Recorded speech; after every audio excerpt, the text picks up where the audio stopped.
Praise లోడండి. ఈరోజు ఉదయకాల సమయంలో మన బైబిల్లో ఉన్న వాక్యాన్ని ఒకసారి పరిశీలించుకుందాము. లూకా 2వ అధ్యాయం 25వ వచనము. యెరూషలేమునందు సిమియోను అను ఒక మనుషుడుండెను. అతడు నీతిమంతుడు, భక్తిపరుడనై ఉండి ఇశ్రాయేలీయుల యొక్క ఆదరణ కొరకు కనిపెట్టేవాడు.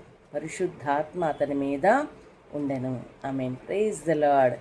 ఈరోజు ఈ సిమియోను అనేటటువంటి వ్యక్తి ద్వారా దేవుడు పలికించినటువంటి విషయాలు, రాయించినటువంటి విషయాలు ఏవైతే ఉన్నాయో అవన్నీ కూడా మనందరి జీవితంలో నెరవేరునుగాక. ఆమేన్. ఎందుకంటే ఇతను ఇశ్రాయేలీయులకు ఆదరణ కొరకు కనిపెట్టేవాడు. మనందరం కూడా ఇశ్రాయేల్ గురించి, అలాగే మనకు కలిగినటువంటి రక్షణను అంతవరకు కొనసాగించుటకు ధైర్యంతో దాన్ని పట్టుకొని కొనసాగించేటటువంటి వారిగా మనం ఉండాలి. అదేవిధంగా పరిశుద్ధాత్మ అతని మీద ఉండెను.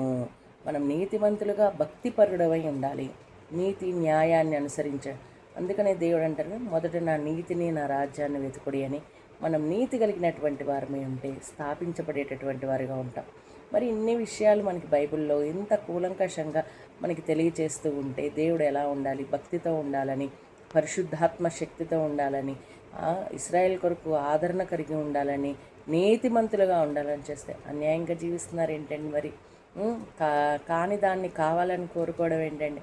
మరి ఈ రకంగా సమూహాలుగా ఏర్పడి పరిశుద్ధాత్మ శక్తిని పోగొట్టుకొని సాతాను ఆత్మతో నింపబడి గొడవలకు రేపటం ఏంటండి? ఇదంతా మంచి పని కాదు. కాబట్టి మనం నీతిమంతులుగా, భక్తిపరులుగా, అలాగే పరిశుద్ధాత్మతో నింపబడినటువంటి వారిగా ముందుకెళ్దాం. Praise the Lord. ఆమేన్.